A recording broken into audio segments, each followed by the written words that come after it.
Now that we have completed the fundamentals, it's time we start using them in real painting. Since right now our experience is very limited, I'm afraid that if we start painting as first a realistic subject, the chance that we're gonna make a good job is really small.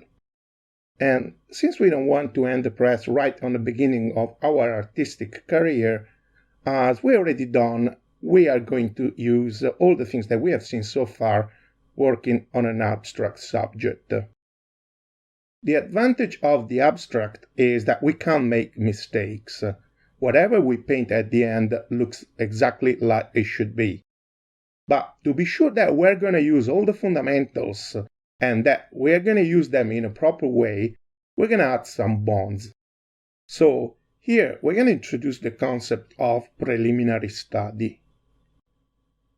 In this our first painting, we can do whatever we want as far as we paint at least a circular uniform fading with a short fading length, an irregular shape with a medium length uniform fading, at least two areas with a not uniform fading length, two areas with a sharp border, and two areas with a sharp border on one side and a fading on the other side. At the end, when the painting will be dry, we're going to rework at least another two areas. We're going to make our example here, but it's very important that this time you don't copy it, but you take it as an idea to make your own painting based on your decisions. So that at the end, colors, shapes, position, and everything should be different. It's also very important that right now we decide, before we start working on the canvas, what we're going to do. And this means that we're going to make a preliminary study on a piece of paper. To do this drawing, we're going to use a single line every time we have a sharp border and two lines for the fading, representing the first and the last fading line crossed by one or more arrows in the fading direction.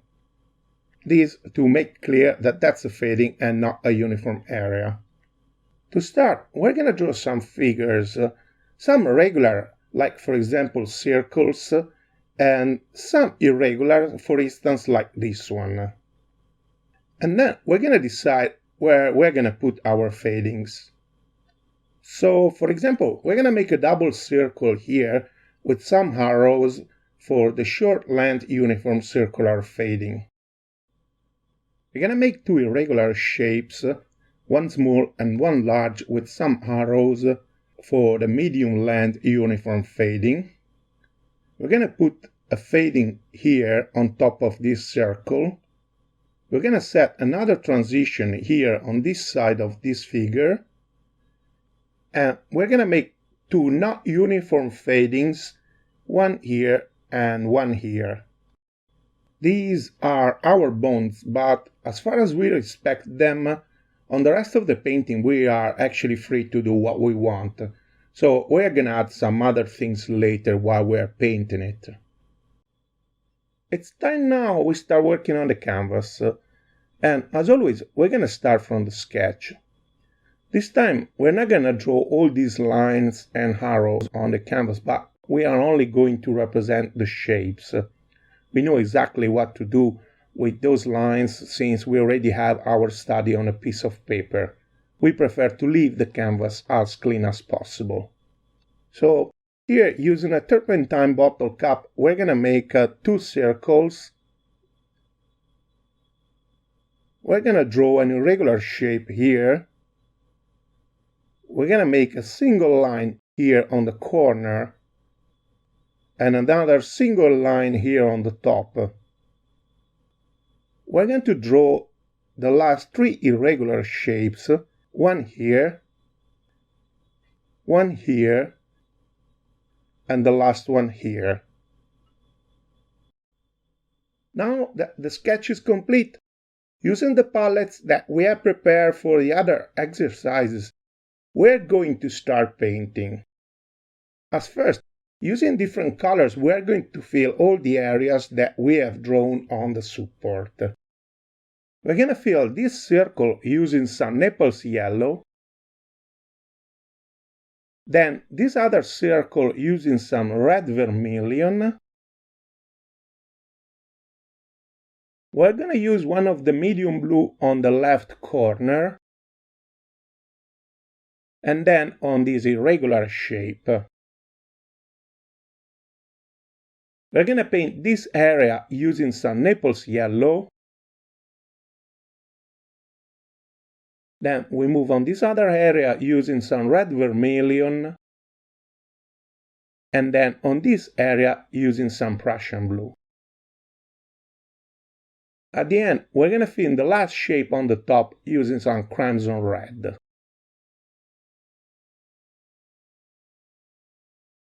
According with our original plan, we're going to start working a not uniform fading on the left corner, blending the blue with some zinc and titanium white.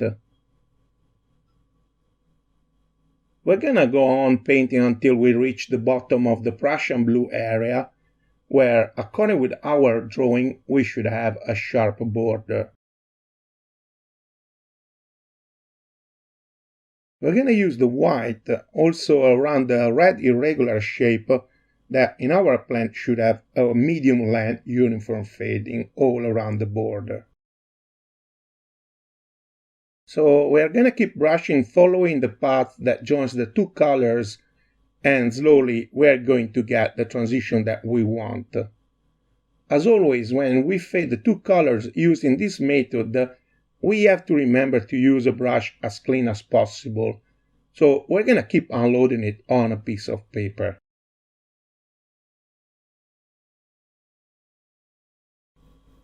We're gonna move our attention now on this area here where, based on our plan, we should have a sharp border on the left side of the figure and a fading on the other side.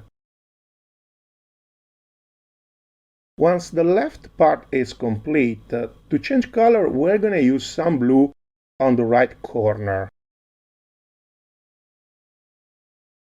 At this point, using as always a brush as clean as possible, we're gonna start working on the connection between the two colors to get the fading that we want.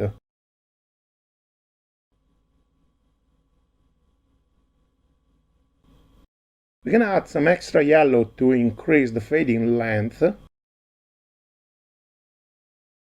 Since the green is too far inside the yellow, we're gonna reduce the fading length here using also some yellow. A quick clean on the brush, and we're gonna continue our work. We're gonna use some white here, where we're gonna start working this point, blending and possibly fading the three colors. We're gonna go back to complete the transition between yellow and blue.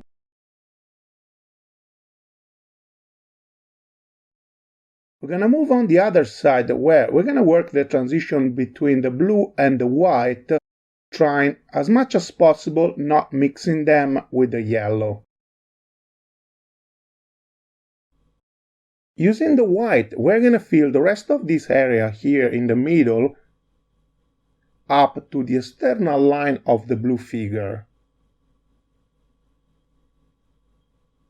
In our plan, this area should have a sharp connection all over the border.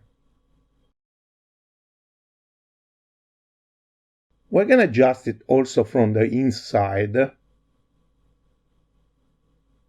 And now we're gonna move our attention on this top right corner that we're gonna paint using some yellow.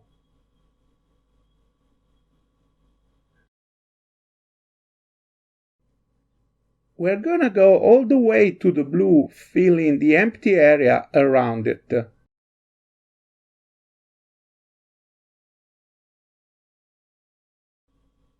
We're gonna work the connection of this area with the surrounding colors. And once finished, we're gonna start fading the yellow with the white on this side first. And also on this other side. Here we are going to complete also our work on the border.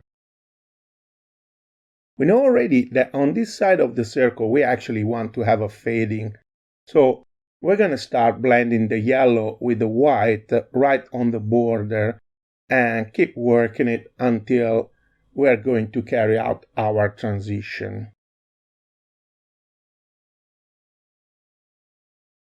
At this point, we're going to start working the connection between the yellow and the crimson red in this area. Here, according with our plan, we should have a not uniform fading. As always, we have to keep brushing in the fading lines direction. And if we make a mistake, we just need to clean it off using some ear sticks or a makeup pad. In this case, we are using a makeup pad. But as we said, if you are not expert, you may want to consider using some ear stick. Once our error is clean, we're going to continue working the crimson red area. On this side, we have planned a sharp connection. So using some white on the external side, as always, we're going to start working the border. We're going to do a quick adjustment here on the yellow fading. And we're going to go back working this fading area here on the border between the crimson red and the yellow.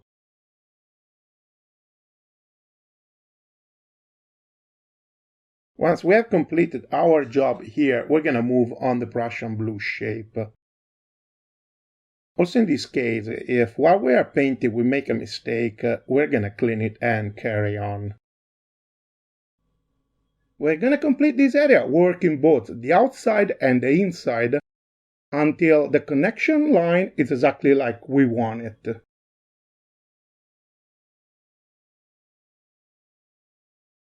Now, we're going to complete the external side of the yellow circle,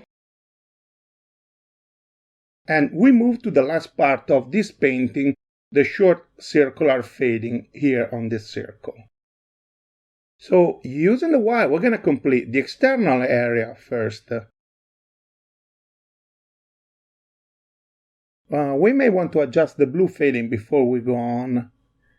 And we start working the connection between the red and the white.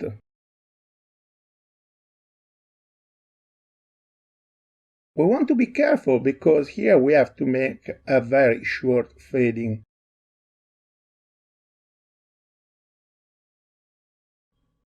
At the end, we're going to do a quick adjustment all over the painting.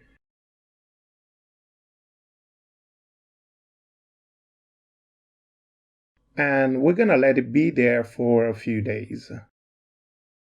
Once it's dry, we're going to complete our work by painting on a couple of white areas.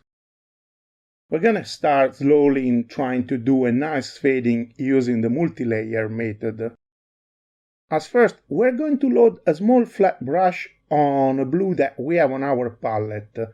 But before we get on the canvas, we are going to unload it on a piece of paper to control the quantity of paint left in its belly. We're going to start brushing all over the area that we want to cover. And step by step, we're going to increase the quantity of paint, fading the blue in the center direction.